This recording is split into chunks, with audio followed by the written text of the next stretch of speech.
সূরা আল জুমুআ।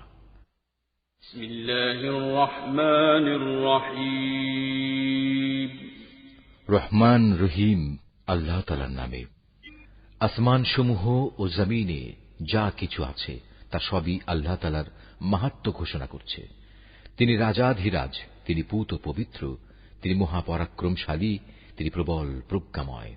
তিনি সেই মহান সত্তা যিনি একটি সাধারণ জনগোষ্ঠীর নিরক্ষর লোকদের মাঝে থেকে তাদেরই একজনকে রসুল করে পাঠিয়েছেন, যে তাদের আল্লাহর আয়াতসমূহ পড়ে শোনাবে, তাদের জীবনকে পবিত্র করবে, তাদের আমার গ্রন্থের কথা ও সে অনুযায়ী দুনিয়ায় চলার কৌশল শিক্ষা দেবে।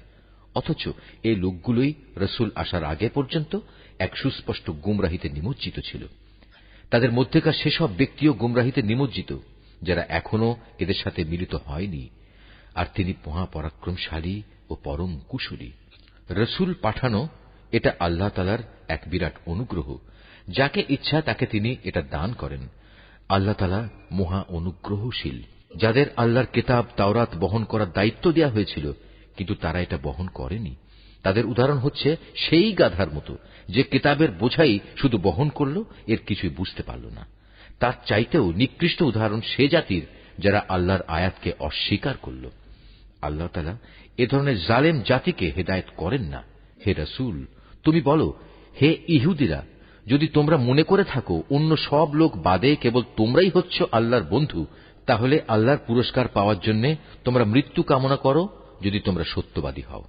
কিন্তু সারা জীবন এরা নিজেদের হাত দিয়ে যা করেছে তার পরিণাম চিন্তা করে এরা কখনো মৃত্যু কামনা করবে না। আল্লাহ তাআলা এই জালেমদের কার্যকলাপ সম্পর্কে সম্যক অবগত। হে নবী, তুমি এদের বলো যে মৃত্যুর কাছ থেকে তোমরা আজ পালিয়ে বেড়াচ্ছ, একদিন কিন্তু তোমাদের সে মৃত্যুর সামনাসামনি হতেই হবে।